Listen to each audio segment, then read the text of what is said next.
Mich hat Emily Brooks angeschrieben und gemeint, ich sollte ein Video machen über nationale Vorurteile.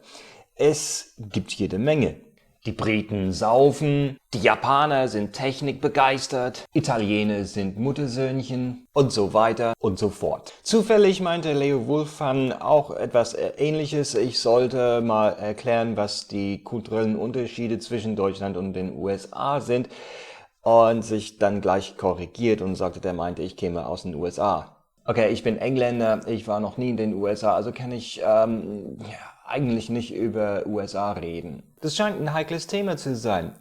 Auf der einen Seite will man ja die Vielfalt anerkennen und genießen, auf der anderen Seite will man ja nicht irgendwie den Eindruck erwecken, man würde anderen Menschen nach bestimmten Vorurteilen beurteilen. Wenn man jetzt zum Beispiel überlegt, wie Nichtdeutsche die Deutschen sehen. Effizient, organisiert, technisch begabt, humorlos, Biertrinker, Lederhosenträger, pünktlich. Die Briten auf der anderen Seite sind ja natürlich förmlich und höflich. Die haben einen guten Sinn für Humor, können aber nicht kochen und so weiter und so fort. Inwieweit stimmt das eigentlich? Oder kommen solche Vorurteile wirklich einfach aus dem Nix? Nehmen wir einige von Emily Brooks genannten Beispiele. Ob Briten saufen? Auf jeden Fall ist die britische Regierung sehr überzeugt davon. Die Japaner sind technikbegeistert.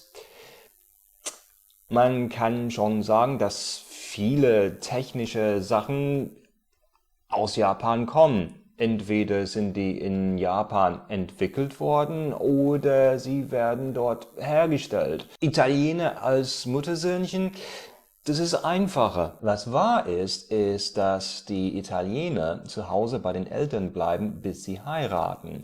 Was in früheren Jahren, als Menschen viel früher geheiratet haben als heutzutage, das war damals kein Problem. Dadurch, dass sie jetzt später heiraten und entsprechend länger bei den Eltern wohnen, wird dann der Eindruck erweckt, dass das Muttersöhnchen sind. Es gibt tatsächlich Unterschiede zwischen den Kulturen. Das sollte ich ja wissen. Schließlich verbringe ich schon fast die Hälfte meines Lebens im Ausland. Das merke ich zum Beispiel an Bushaltestellen. Es ist wirklich so, die deutschen Busse sind ja so gebaut, dass immer vorne eine Tür ist und hinten, damit die Leute aus- und einsteigen können. In Großbritannien ist es in den meisten Städten überflüssig. Es gibt ja nur eine Tür vorne.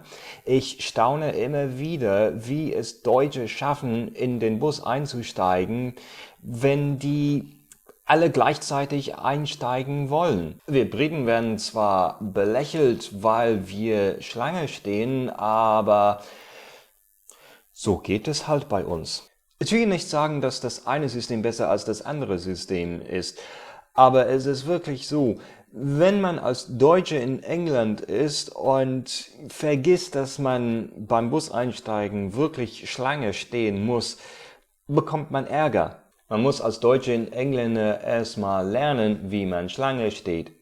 Als Engländer in Deutschland musste ich lernen, wie man in einen Bus einsteigt. Ein anderes Beispiel wäre Humor. Der Unterschied zwischen deutschem Humor und britischem Humor. Ein klassisches Beispiel, eine Sitzung mit Engländern und Deutschen zusammen. Die Deutschen ärgern sich, dass die Engländer 10 Minuten lang nur dumme Witze machen. Die Engländer ärgern sich, weil die Deutschen anscheinend keinen Sinn für Humor haben. Das hat einen sehr einfachen Grund. Der englische Humor dient dazu, das tägliche Leben ein bisschen erträglicher zu machen. Es ist nicht, dass man unbedingt laut lachen muss. Meistens kann man dabei nur schmunzeln. Aber es dient einfach dazu, alles ein bisschen erträglicher zu machen. Jeden zweiten Satz erhält irgendein Wortspiel oder eine blöde Bemerkung. Der deutsche Humor dagegen versteht sich als Flucht aus dem Alltag heraus.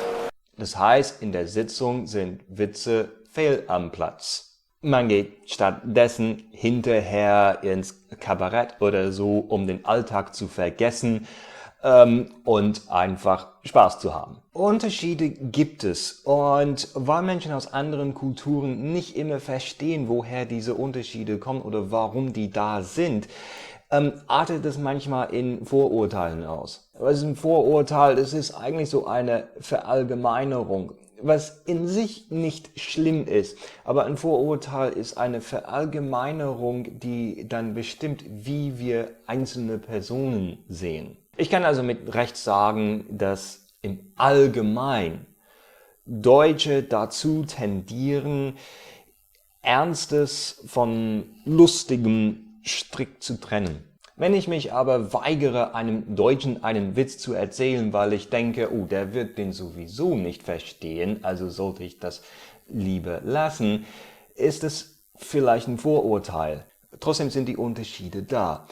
Und wenn man im Ausland lebt, dann sollte man sie nicht vergessen. Die sind nicht unwichtig. Macht das Leben aber interessant.